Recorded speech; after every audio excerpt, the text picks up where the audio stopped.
चलिए, तो ये है हमारा कौन सा लेक्चर नंबर 4। और लास्ट हमें क्या पढ़ना था? सार्थक अंक। इसके पहले हमने क्या डाल्टन का परमाणु सिद्धांत पढ़ा हुआ था। ठीक है, अब हमें क्या पढ़ना है? ये डाल्टन का परमाणु सिद्धांत हमने लास्ट पढ़ा था। इसके बाद है हमारा ये सार्थक अंक। ठीक है, तो सार्थक अंक होते क्या है, सबसे पहले हमें वो देखना है। उसके बाद हम सार्थक अंक के बारे में पढ़ते हैं। ठीक है, ठीक है। तो सार्थक अंक क्या होते हैं? तो सार्थक अंक वे अर्थपूर्ण अंक होते हैं जो निश्चित रूप से ज्ञात हो। मतलब जो जैसे कोई भी नंबर हम लिखते हैं, तो वो नंबर जैसे हमने लिखा 1 2 3 4.5। तो आपने ये जो नंबर देखा, तो आगे के ये देखो, ये 0.5 लिखा है, 0.6 आगे हमने आगे और 6 बढ़ा दिया। तो ये जो नंबर आपको दिख रहे हैं, फिक्स रूप से ज्ञात है कि नहीं है? फिक्स रूप से ज्ञात मतलब कि जैसे आपने 2 को 3 से डिवाइड किया तो कितने बार जाएगा? 6.66 ऐसा कुछ जाएगा ना। तो 6 फिक्स हो गया, क्या हमें पता है। फिर 6 दूसरा फिक्स हो गया।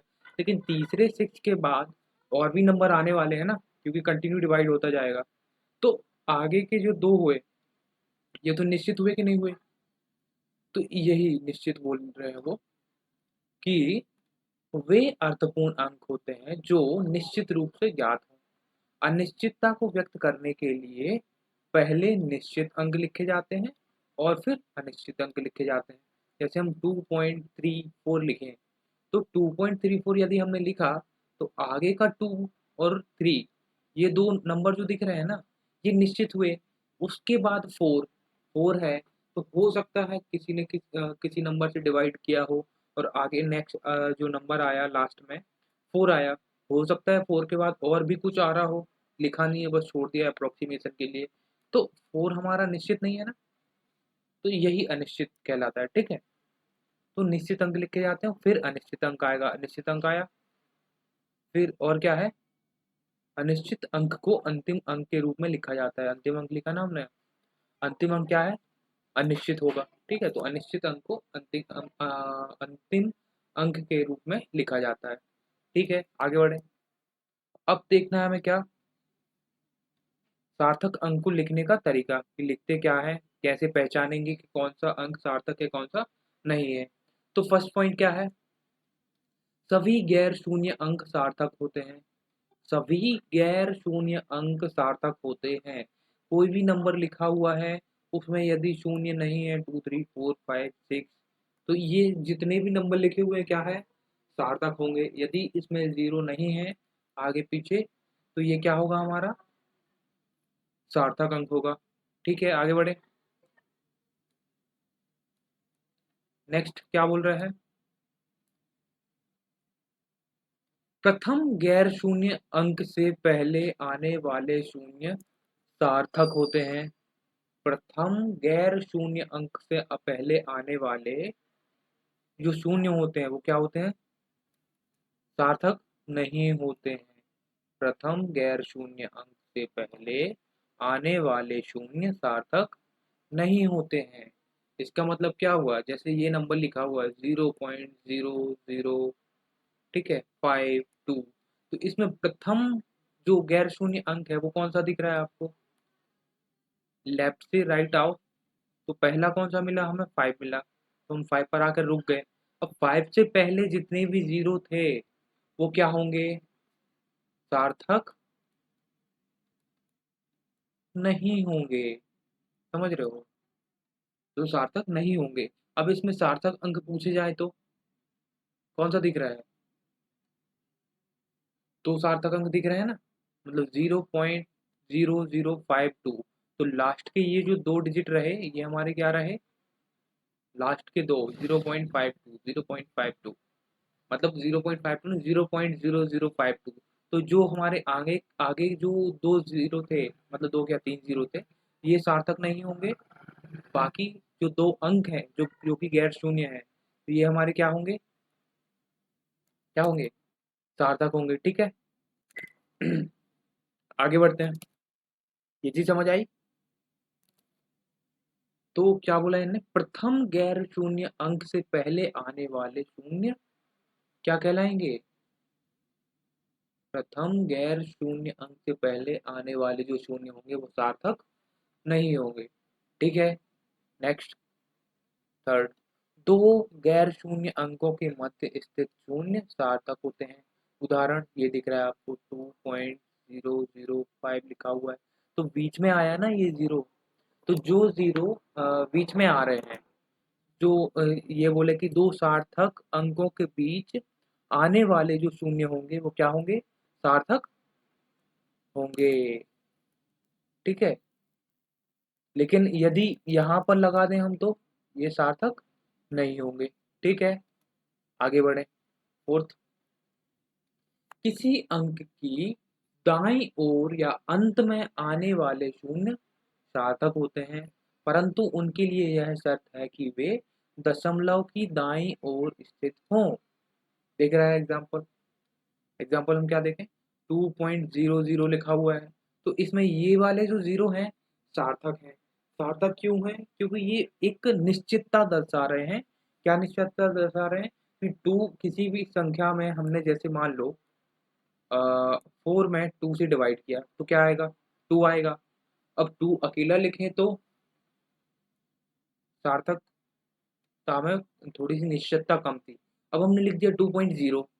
अब ये निश्चित हो गया कि दो सार्थक है, जीरो भी सार्थक है। जीरो सार्थक है क्यों? किसी भी अंक से हमने किसी में डिवाइड किया तो जीरो आया, तो जीरो के आगे और कुछ आ सकता है क्या? चांस कम है। ठीक है। तो क्या हुआ? सार्थक हो गया। तो इनका इन्होंने जो रूल में बोला है कि किसी अंक की दाईं ओर अंत में आने वाले शून्य सार्थक होते हैं। कंफर्म। आगे बढ़ते हैं। वस्तुओं की गिनती, यदि आप कोई भी चीज गिन रहे हो, मान लो 10 पेन है, तो कंफर्म है ना कि 10 ही पेन है। वो तो ऐसा तो हो नहीं सकता कि भाई 10.5 पेन है, ऐसा नहीं बोलेंगे ना हम। सारे 10 पेन है, 10 मतलब क्या, उनको हमने गिना है 1 2 3 4। तो जिन नंबरों को हम गिन सकते हैं या कोई भी चीज है जो गिनी जा सकती है, उनका जो नंबर होगा वो क्या होगा? सार्थक होगा। और जो जिनको हम गिन सकते हैं उनके सार्थक अंकों की संख्या अनंत होगी। डन है। आगे बढ़े। तो नेक्स्ट क्या है अब हमारा? परमाणु द्रव्यमान। हम परमाणु द्रव्यमान की बात करते हैं। चलो, तो परमाणु द्रव्यमान की हम बात करें तो परमाणु द्रव्यमान होता क्या है? तो परमाणु द्रव्यमान मतलब क्या? किसी परमाणु का द्रव्यमान, यही होगा ना, किसी परमाणु का द्रव्यमान। हुआ कि नहीं हुआ? परमाणु द्रव्यमान मतलब क्या? किसी परमाणु का द्रव्यमान। तो इसको मेन बात हुई क्या, कोई भी परमाणु है उसको यदि नापना है कि उसका वेट कितना है, तो वो कैसे नापा जाए? जैसे मान लो दो बच्चे हैं, ठीक है, एक ये रहा एक ये रहा, एक ये रहा, तो तीन है। आपसे बोला ये बीच वाले को हमने फिर बाद में मानक मान लेंगे। मानक का मतलब स्टैंडर्ड, एक मतलब जिससे हम कंपेयर कर रहे हैं। तो हमने दो बच्चे लिए, अब दोनों बच्चों में अंतर क्या है? आप क्या बोलोगे? ये वाला जो बच्चा है इस वाले से छोटा है, इसको नाम दे दे रहे ए, ये हो गया बी, ये हो गया सी। तो ए वाला क्या होगा? ए वाले से आपने कंपेयर किया बी को, तो क्या बोलोगे? बी जो है ए से छोटा है कि नहीं है? अब सी को कंपेयर करो तो सी जो है ए से बड़ा है। तो बड़ा छोटा हम किसी के रेफरेंस में ले रहे हैं ना, कि किसी एक को आधार मानकर हम उसको क्या बोल रहे हैं कि ये बड़ा है या छोटा है। तो परमाणु द्रव्यमान क्या है? परमाणु द्रव्यमान मतलब क्या? किसी के आधार पर हम बोलेंगे। तो इसके लिए किसी भी परमाणु का जो द्रव्यमान है वो नापने के लिए एक स्टैंडर्ड लिया गया, क्या? Carbon, carbon 12। ठीक है। ये आपको याद रखना है, कार्बन 12। इसका जो द्रव्यमान है, इसके आधार पर बाकी के जो परमाणु हैं उनका द्रव्यमान दिया गया। ठीक है। कंपेयर कर करके ठीक है। तो परिभाषा यदि हम इसकी लिखें, डेफिनेशन, तो क्या होने वाली है, यहाँ से लिखना है आपको। एक परमाणु द्रव्यमान मात्रक को एक कार्बन 12, ठीक है, कार्बन 12 परमाणु के द्रव्यमान के 1/12वें भाग के रूप में निरूपित किया गया है। ठीक है, 1/12 के रूप में परिभाषित किया गया है। यहाँ पर हमारा एक एएमयू, एएमयू मतलब क्या, एटॉमिक मास यूनिट। ये आपको यहाँ से यहाँ तक परिभाषा लिखनी है। परिभाषा लिखने के बाद नोट में लिख लेना कि परमाणु द्रव्यमान की यूनिट क्या है। परमाणु द्रव्यमान की यूनिट, यूनिट मतलब क्या, इकाई, इकाई क्या है, A M U, atomic mass unit. ठीक है, क्या है, एटॉमिक मास यूनिट, हिंदी में बोले तो परमाणु द्रव्यमान मात्रक, एटॉमिक मास और यूनिट। ठीक है, और एक एएमयू की वैल्यू भी लिख लेना। एक AMU is equal to 1.66 into 10⁻⁻24 gram. ये एटॉमिक मास यूनिट आ गई। ठीक है, तो ये आपका हो गया क्या, परमाणु द्रव्यमान। परिभाषा आपको समझ आ गई कहाँ से कहाँ लिखनी है, यहाँ से यहाँ तक। ठीक है, और क्या, फिर ये वाला पॉइंट, फिर ये वाला पॉइंट। ठीक है, आगे बढ़े। अब बात करते हैं किसकी, विलयनों में अभिक्रियाएं। ठीक है,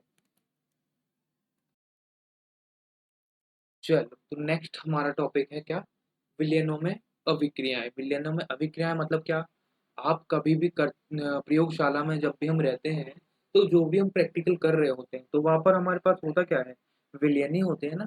एक सॉल्यूशन लो, एक सॉल्यूशन लो, दोनों सॉल्यूशन को मिलाओ, क्या प्रेक्षण आया उसको लिखो, यही होता है ना प्रयोगशाला में। तो हमेशा हम लिक्विड को लिक्विड में मिला रहे होते हैं। ठीक, तो इन विलयनों में जो अभिक्रियाएं हो रही हैं, मतलब लिक्विड वाला विलयन, विलयन मतलब क्या, विलयन कुछ भी हो सकता है, मतलब द्रव में ठोस को मिलाएं, ठोस में द्रव को मिलाएं, ये सारे क्या है, हमारे विलयन है। अब आगे बढ़े, तो इनकी, इनको यदि आपने किसी, मान लो द्रव में किसी विलयन को मिलाया, अब मिलाने के बाद उस चीज को क्या बोलेंगे अपन, मतलब क्या, कि उसको हमने मिला दिया, तो मिलाने के बाद हुआ क्या, उसको हम कैसे व्यक्त करें कि आपने कितना मिलाया है। तो वो जो कितना मिलाया है, उसको व्यक्त करने के लिए ये बनाई गई। ठीक है, तो जो आपने मिलाया है, मिलाने के बाद वो जो विलयन में, जो हमारा विलेय है, विलयन में जो हमारा विलेय है, विलयन में आपने क्या मिलाया, कोई भी विलेय पदार्थ मिलाया कि नहीं मिलाया। तो ये जो विलेय मिलाया है, कितना मिलाया है आपने, उसको अपन क्या बोलेंगे, सांद्रता। क्या बोलेंगे, सांद्रता, कॉन्संट्रेशन। ठीक है, आगे बढ़े, तो हम सांद्रता की पहले बात करते हैं, फिर इनको आगे बढ़ते हैं। तो सांद्रता क्या होती है, सांद्रता, आइडिया है, सांद्रता मतलब क्या, आपने कोई भी विलेय, ये रहा हमारा क्या, विलायक। ठीक है, ये कोई भी विलायक रहा, मतलब क्या, H2O मान लो, H2O में आपने क्या मिलाया, NaCl, NaCl मतलब क्या, नमक।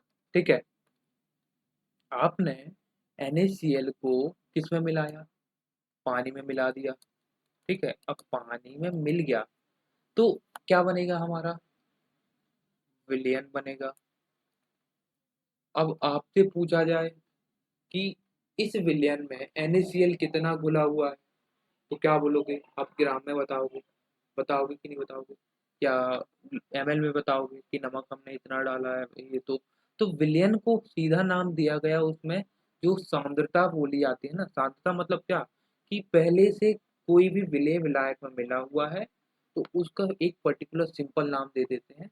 तो सांद्रता क्या है, किसी विलायक या किसी विलयन में उपस्थित विलेय की क्या, मात्रा उस विलयन की क्या कहलाएगी? सांद्रता कहलाएगी। ठीक है। ठीक है, तो सांद्रता की यदि हम परिभाषा लिखें तो हम क्या लिखेंगे? किसी विलयन के किसी विलयन के इकाई आयतन में उपस्थित विलेय की मात्रा। किसी विलयन के इकाई आयतन में उपस्थित क्या? विलेय या पदार्थ की मात्रा उस विलयन की क्या कहलाती है? सांद्रता कहलाती है। सांद्रता कहलाती है। ठीक है, ये डेफिनेशन आप नोट कर लीजिएगा।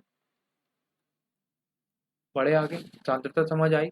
तो किसी विलयन में कितनी पदार्थ की मात्रा, इकाई आयतन से मतलब क्या?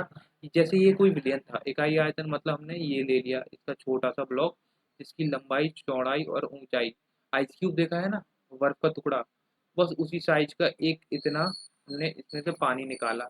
तो इतने पानी में कितना नमक घुला हुआ है? ठीक है, वही क्या कहलाएगी?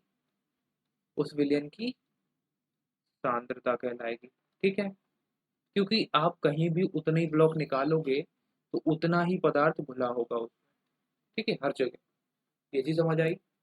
आगे बढ़े। ठीक है, तो पहला हमारा क्या है? द्रव्यमान प्रतिशत। द्रव्यमान प्रतिशत मतलब क्या? किसी विलयन के कुल द्रव्यमान में कितना विलेय घुला हुआ है, उसके 100 ग्राम लेंगे लगभग, ये मानो। किसी विलयन के, इसकी परिभाषा में क्या लिखेंगे? किसी विलयन के 100 ग्राम में उपस्थित, किसी विलयन के 100 ग्राम में उपस्थित विलेय का द्रव्यमान। ठीक है, क्या कहलाएगा? द्रव्यमान प्रतिशत। तो इसका यदि फॉर्मूला लिखें तो द्रव्यमान प्रतिशत का फॉर्मूला याद रखना ये होगा, द्रव्यमान प्रतिशत बराबर विलेय का द्रव्यमान अपॉन विलयन का द्रव्यमान इंटू 100। जैसे हम परसेंटेज निकालते हैं ना तो 100 लेते हैं, सेम। तो 100 मतलब क्या? पूरे मतलब 100% जो हमारा परसेंटेज बनते हैं, 100% बनते हैं। अब 100% में से कितने परसेंट बना है वो? अब जैसे यदि हम इसके लिए एग्जाम्पल बोलें तो एग्जाम्पल में जैसे हम बोले 10% NaCl का विलयन, 10% NaCl का विलयन, ये क्या हो गया इसका एग्जाम्पल। तो 10% का मतलब क्या? इसका यदि हम इसकी व्याख्या करें तो क्या बोलेंगे कि 10 ग्राम NaCl 100 ग्राम किसमें उपस्थित है? जल में उपस्थित है। ठीक है, समझ आया? तो ये आप डेफिनेशन होगी उसकी परिभाषा लिख लीजिएगा, तो नीचे एग्जाम्पल हो गया ये लिख लीजिएगा। समझ आया? अब आगे देखते हैं। अब बात करते हैं किसकी? मोल अंश। तो एक चीज तो आपने देखी होगी, अंश बटे हर, देखा होगा। ये जी, जैसे आपसे हम बोले आपके पास एक क्या है, केक है। आपने क्या किया, केक के 4 पार्ट कर दिए। ठीक है, अब इन 4 पार्ट में से आपसे बोले कि आपको ये केक हमने दे दिया खाने के लिए। ठीक है, तो टोटल कितने पार्ट थे? 4 थे। 4 में से आपने कितने खाए? एक खाए। तो 1/4 हुआ कि नहीं? अब बचा कितना? 4 में से कितने बचे? 3 बचे। अब तीनों को जोड़ दो, टोटल कितना आया? 1 आया। केक एक ही था ना। तो मोल अंश है क्या? किसी भी विलयन में उपस्थित क्या? विलेय के मोलों की संख्या। तो को टोटल कितने मोल है, जैसे हमने टोटल यहाँ कितने पार्ट किए थे, 4, टोटल 4 पार्ट किए थे। तो यहाँ पर विलयन की बात करें तो टोटल कितने मोल है, तो टोटल मोल नीचे आ जाएंगे, और क्या, ऊपर कितने मोल उपस्थित हैं, समझ आ रहा है, कितने मोल उपस्थित हैं, उपस्थित, तो ये वाले उपस्थित हो गए। तो क्या हुआ, एक उपस्थित है कितने में से, 4 में से, तो ये आ गया क्या, मोलज। सेम आप बुक के हिसाब से देखते हैं।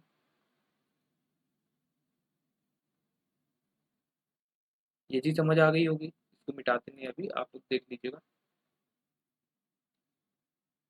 देखो अभी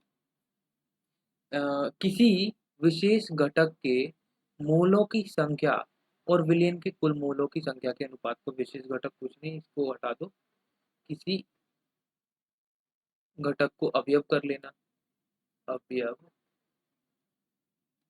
किसी अवयव के मोलों की संख्या और विलयन के मोलों की कुल संख्या। तो इसमें क्या बोल सकते हैं कि किसी विलयन में उपस्थित विलेय के मोलों की संख्या एवं विलयन के कुल मोलों की संख्या के अनुपात को हम क्या बोलेंगे, मोलंश बोलेंगे। देखो आगे देखते हैं। तो क्या देख रहे थे हम, मोल अंश, ठीक है, इंग्लिश में क्या बोलेंगे, मोल फ्रैक्शन, आई ओ एन, मोल फ्रैक्शन, ठीक है। तो मोल फ्रैक्शन क्या होता है, इसकी परिभाषा यदि हम लिखें सेम, तो किसी विलयन, किसी विलयन, किसी विलयन में उपस्थित विलेय के मोलों की संख्या, विलेय के मोलों की संख्या, संख्या एवं विलयन, विलयन के कुल मोलों की संख्या, कुल मोलों की संख्या के अनुपात को, ठीक है, के अनुपात को क्या कहते हैं, मोल अंश कहते हैं, ठीक है, मोल,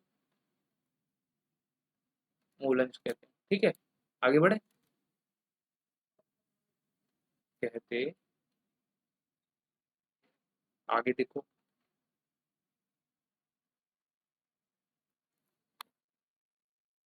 तो हम क्या बोलेंगे, माना, क्या माना, कोई विलेय है, विलेय के मूल अंश Na हो गए, ठीक है, एवं एक विलायक, देखो विलेय और विलायक तो होगा कि नहीं होगा, हमने एक विलेन लिया मतलब क्या, पानी लिया, पानी ज्यादा मात्रा में होगा तो उसके मूल अंश होंगे, तो हमने मान लिया कि पानी के मूल अंश Nb हो गए, और जो हमने नमक घोला, नमक के मोल, मोल क्या हो गए, Na हो गए, ठीक है, मोल अंश ने मोल, तो Nb क्या हो गया, विलायक के मोल अंश, माना Na एवं Nb क्रमशः विलेय एवं विलायक के क्या है, मोल है, ठीक है। तो अब यदि हम मूल अंश निकालें किसके लिए, विलेय के लिए, तो Na ने मूल अंश, हाँ मूल अंश को एक चीज और लिख लेना यहाँ पर, क्या लिखना है, इसे एक्स से प्रदर्शित करते हैं, ठीक है, किसे प्रदर्शित करते हैं, एक्स से। अब आगे देखो, हमें क्या निकालना है, विलय के मूल अंश। तो विलय के लिए हमने क्या लिया, ए लिया, एक्स ए लिख लिया हमने। X A is equal to, ये एक्स है ठीक है, लिख दे रहे,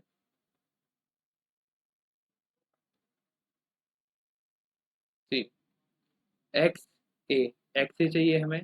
तो मूल अंश की परिभाषा में हमने आपको क्या बताया, विलेय के मूल एवं विलयन के मूल, विलयन है हाँ, विलयन के मूल, कुल जो मूल होंगे उनके अनुपात को हम क्या बोलेंगे, मूल अंश। तो विलेय के मूल क्या है, एन ए है upon N A plus N B. N A plus N B क्यों, क्योंकि देखो विलयन क्या होगा, विलयन में हमारा एन ए भी है प्लस एन बी, मतलब क्या है, कोई भी विलयन विलेय और विलायक से मिलकर बना होगा ना, तो उसमें विलेय के अंश भी होंगे, मतलब मोल होंगे, और विलायक के भी मोल होंगे। तो ये बन गया क्या, विलयन। तो ये क्या हो गया, हमारे विलयन के मोल हो गए कि नहीं हो गए। आगे देखो, ये चीज समझ आई, N A plus N B. Same यदि हम विलायक के लिए लिखें, तो N B is equal to क्या होगा, मतलब X B is equal to upon में N B plus N A. ये चीज समझ आई, आगे बढ़े, ठीक है। तो अब इससे यदि हम सादा यदि फॉर्मूला बना लें, तो फॉर्मूला हम क्या लिखेंगे, मूल अंश, मूल अंश, जिसके अभी निकालना है उसी के। तो क्या लिखेंगे हम, विलेय के निकाल रहे हैं मान लो, तो विलेय के मूल अंश बराबर क्या, X A is equal to, विलेय के मूल होंगे ऊपर, होंगे कि नहीं होंगे, विलेय के मूल और अपॉन में क्या, विलयन के कुल मूल।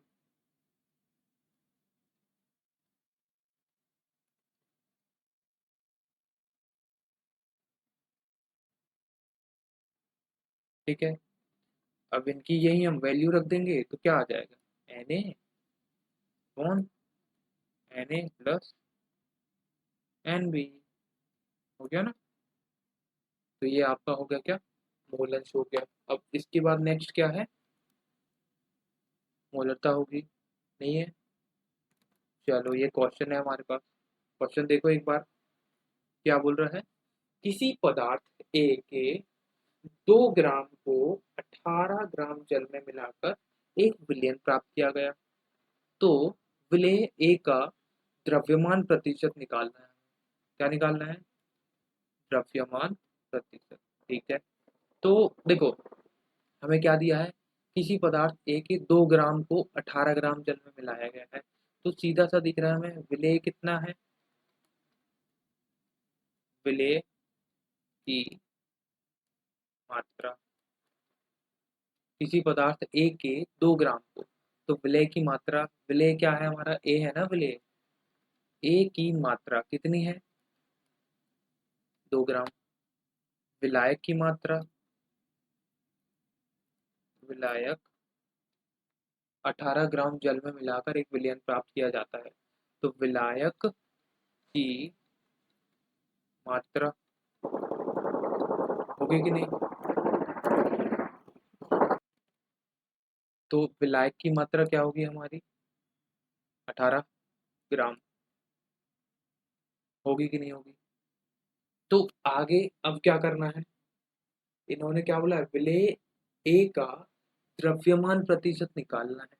वो द्रव्यमान प्रतिशत का फॉर्मूला क्या होने वाला है, द्रव्यमान प्रतिशत, शॉर्ट में लिख देते हैं। तो द्रव्यमान प्रतिशत हमारा क्या होने वाला है, ऊपर विलेय का भार 2, कितना है, 2 ग्राम, नीचे विलायक का भार, तो विलायक का चाहिए हमें कि विलयन चाहिए, नीचे, नीचे विलायक का होता था ना, याद है कि नहीं है, एक बार देख लो फॉर्मूला देखो, क्या है, विलेय का द्रव्यमान, दिख रहा है ऊपर, विलेय का द्रव्यमान अपॉन में विलयन का द्रव्यमान, ये रहा विलेय का द्रव्यमान, और दिखा कि नहीं दिखा? विलेय का द्रव्यमान अपॉन में विलयन का द्रव्यमान। ठीक है, आगे बढ़े।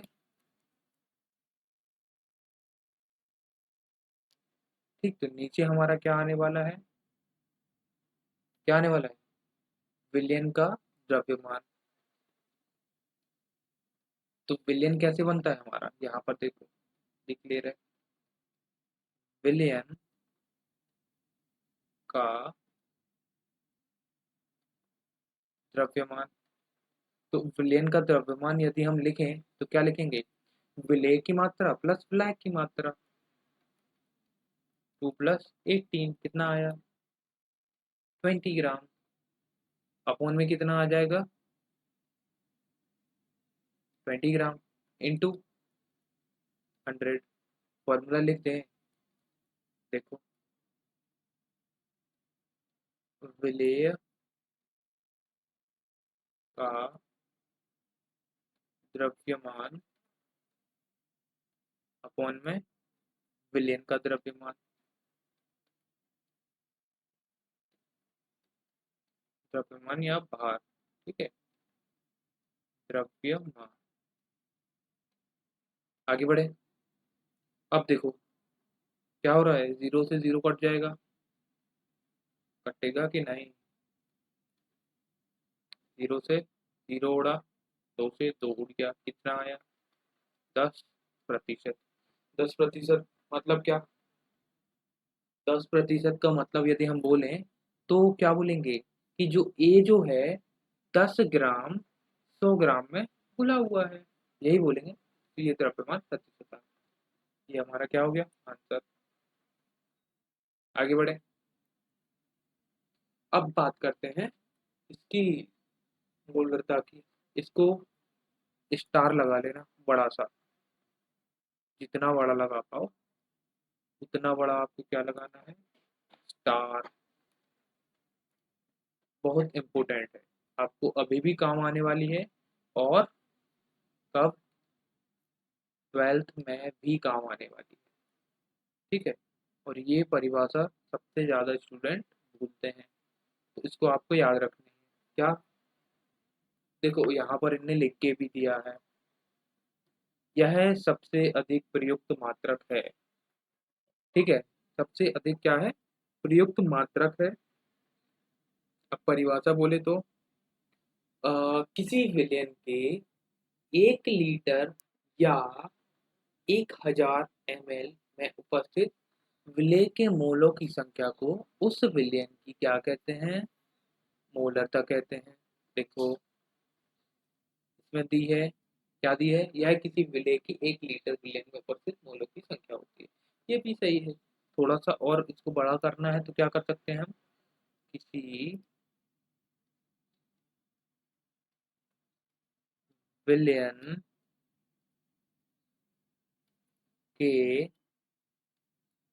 1000 ml या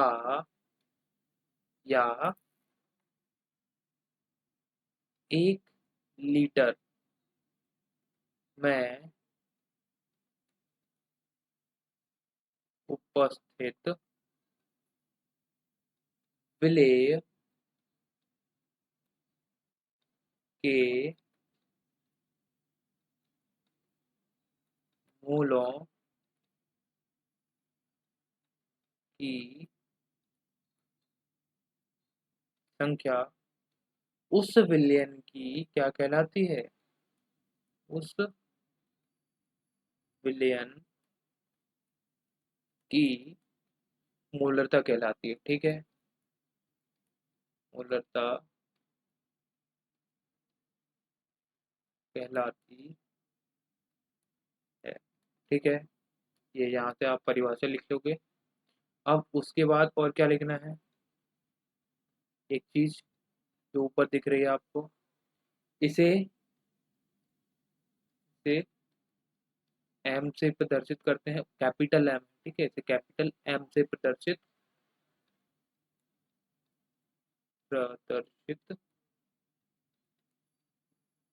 करते हैं। ठीक है, नेक्स्ट क्या है? यह सबसे अधिक प्रयुक्त मात्रक है। सबसे अधिक, अभी लिख लेना, यह सबसे अधिक प्रयुक्त मात्रक है। आगे बढ़े, फॉर्मूला आपको दिख रहा है, मोलरता इज इक्वल टू, ऊपर देखो हमेशा ऊपर विलेय आएंगे, किसी भी फॉर्मूले में जाओ आप, विलयन के मोलों की संख्या, ये गलत लिखा हुआ है बुक में, तो करेक्ट करो, विलेय, ठीक है, बुक में गलत है। तो किसी विलयन में उपस्थित विलेय के मोलों की संख्या अपॉन में विलयन का आयतन, वो भी किसमें होना चाहिए, लीटर में। फॉर्मूला बन गया कि नहीं बन गया, क्या बनेगा, मोल अपॉन आयतन, एन अपॉन वी। एक चीज और इसमें इंपॉर्टेंट रह गई, क्या रह गई, इसकी इकाई लिख लेना, इसकी इकाई क्या होगी, मोल प्रति लीटर, या क्या बोलेंगे, मोल लीटर इनवर्स होती है। ठीक है, ये इसकी इकाई होगी। आगे बढ़े, एन अपॉन बी, अब देखो इसका हमें फॉर्मूला बनाना है। एन एन एन क्या होते हैं, विलेय के मोल होते हैं, नीचे विलयन का आयतन हो गया। तो विलेय के मोल, मोलों की संख्या क्या होती है, विलेय का भार, ठीक है, तो विलेय के लिए हम क्या ले लें, बी ले ले रहे, ठीक है। विलेय का क्या होगा, हमारा भार चाहिए हमें पहले तो, भार, भार को हम किससे लिख ले रहे हैं, डब्लू से, विलेय का भार डब्लू, और बाजू में बी लगा दे रहे, किसका है ये, विलेय का है, अपॉन में विलेय का अणुभार, अणुभार मतलब क्या, मॉलिक्यूलर मास, एम से ले ले रहे, एम डब्लू, ठीक।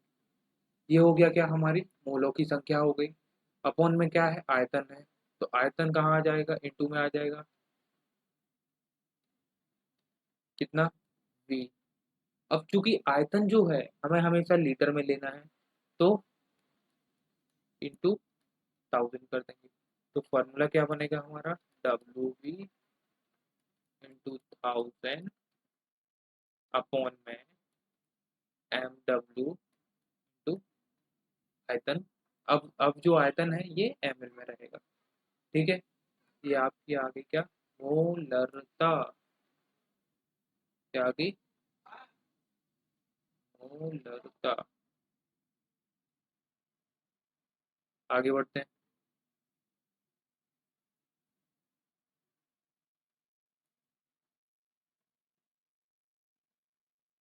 ये फॉर्मूला याद रखिएगा, काम आएगा, ठीक है।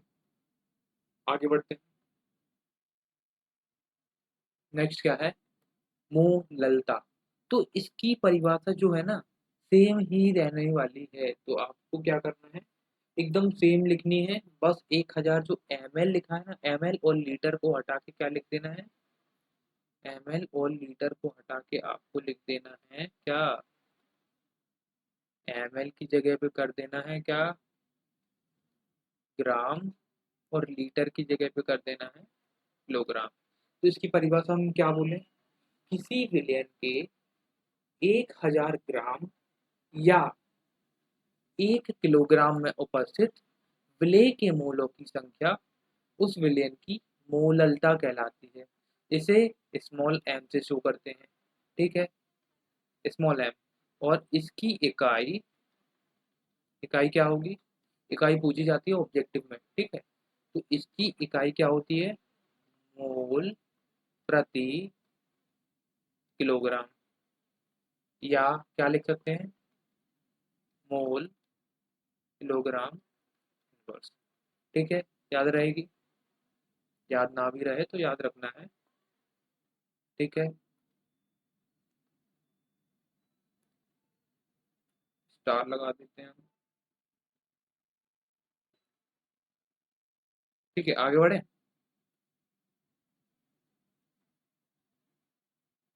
इसका भी हम फॉर्मूला बना सकते हैं, जैसा मोलरता का बनाया। तो क्या लिखेंगे, m इज इक्वल टू, ठीक है, तो मोलरता को हम क्या लिखें, सेम वही का वही लिखना है, सिर्फ आयतन की जगह पर क्या कर देना है, द्रव्यमान, ठीक है। तो Na वहां पर क्या फॉर्मूला आया था हमारा, एन वी अपॉन क्या था, वेट कर दो इसको, आयतन की जगह क्या कर दो, वेट।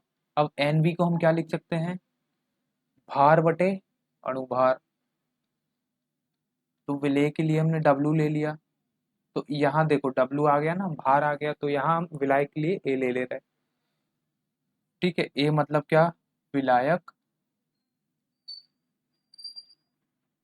और बी मतलब क्या, विलेय। डन। तो बस इसमें वैल्यू रख देना है, W V upon M, M क्या, विलेय है ना, तो वी हो गया, इंटू 1 अपॉन हमारा क्या, नीचे देखो डब्ल्यू था ना, तो ये डब्ल्यू ए सेम रहा, डब्ल्यू ए इंटू, हमें विलायक हमेशा कैसा लेना है, किलोग्राम में लेना है, इसीलिए 1000 से मल्टीप्लाई कर देंगे। तो अब देखो फॉर्मूला हमारा m इज इक्वल टू क्या आने वाला है, W B into 1000 upon W A into क्या, आगे पीछे लिख दे रहे थोड़ा सा, M B into W A, ठीक है। ये आपका क्या हो गया, मोललता होगी। डन है, इसको आप नोट कर लीजिएगा। अब नेक्स्ट क्या है हमारा, ठीक है, एक तो क्वेश्चन है, क्वेश्चन क्या है, पढ़ो एक बार। NaOH के ऐसे विलयन की मोलरता का परिकलन कीजिए जिसे 4 ग्राम NaOH को जल की पर्याप्त मात्रा में मिलाकर प्राप्त किया गया हो। मतलब कोई विलयन है जिसको कैसे बनाया गया है, NaOH के 4 ग्राम को जल में मिलाया गया है, ठीक है, ताकि विलयन के 250 ml प्राप्त हो जाए। मतलब सीधा सा क्या, विलयन का आयतन दिया है, इन्होंने क्या बोला है, ताकि विलयन के 250 ml 250 ml प्राप्त हो जाए। तो विलयन का आयतन दिया कि नहीं दिया, कितना दिया, 250 ml, क्या हो गया विलयन का आयतन, अच्छे से लिख ले रहे थोड़ा सा जमा के, क्वेश्चन आपको ऐसे ही करना है यदि एग्जाम में आ जाता है तो, ठीक है। क्या लिखेंगे, विलयन का आयतन, विलयन का आयतन V इज इक्वल टू कितना हुआ, 250 ml। अब या तो यहीं से ml से लीटर में बदल दो, या फॉर्मूले में जाके बदल लेना, ठीक है। और क्या दिया हुआ है, विलयन के बाद विलेय, विलेय क्या है हमारा, NaOH है ना, तो NaOH जो हमें गिवन दिया हुआ है, विलेय NaOH का क्या भार दिया है, NaOH का भार दिया है W, ठीक, W मतलब विलेय हो गया ना, तो NaOH का भार हो गया W, कितना, 4 ग्राम दिया हुआ है, और जल की पर्याप्त मात्रा में मिलाकर प्राप्त किया गया हो, तो विलयन की क्या निकालिए, मोलरता। और मोलरता का फॉर्मूला आपको पता है क्या होता है, m इज इक्वल टू विलेय के अणुभार, अणुभार बोल रहे हैं, मोल, विलेय के मोलों की संख्या, ठीक है। फोन में क्या होगा, विलयन का आयतन। तो विलेय के मूल क्या है हमारे पास, है क्या, अभी तो नहीं है, विलेय का भार है, लेकिन मूल निकालने के लिए हमें क्या चाहिए, विलेय का भार चाहिए और अणुभार चाहिए। तो यहाँ पर देखो विलेय, विलेय जो है क्या है, NaOH है, तो इसका अणुभार यदि हम निकालें, अणुभार, तो अणुभार यदि हम निकालें तो क्या आने वाला है, NaOH, NaOH, तो Na का कितना होता है, Na का जो परमाणु भार होता है 23 होता है, प्लस ऑक्सीजन का 16 होता है, प्लस हाइड्रोजन का 1 होता है। सबको जोड़ेंगे तो 24, 24 और 6 30, 30 और 10 40, कितना आया 40 ग्राम।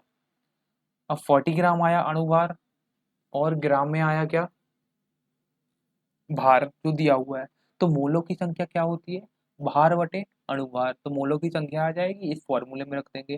लेकिन हमने एक फॉर्मूला अभी बनाया था, याद हो तो, क्या बनाया था फॉर्मूला, ऊपर विलेय का भार था कि नहीं था, इंटू 1000 था, अपॉन में क्या था, विलेय का अणुभार था mb, इंटू क्या था, विलेन का था ml में। अब देखो इसमें हमें क्या करना है, सारी चीजें हैं हमारे पास, हमें सिर्फ वैल्यू पुट करनी है। तो वैल्यू पुट करो, डब्ल्यू की वैल्यू कितनी है, 4 ग्राम।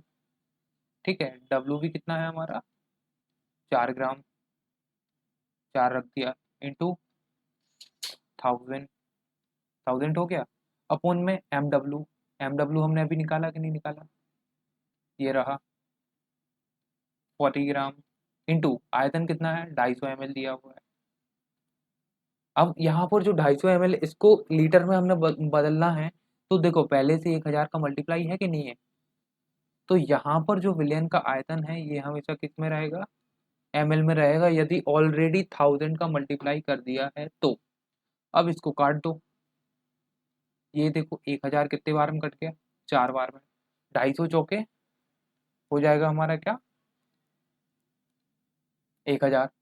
इसको काटो, 4 एकम 4, 4 दाम 40, 4/10 आया कि नहीं आया, 4/10 आया। इसको और काट दो, तो क्या आने वाला है मोलर का, 0.4, और एम लिखेंगे, एम मतलब क्या, मोल प्रति लीटर।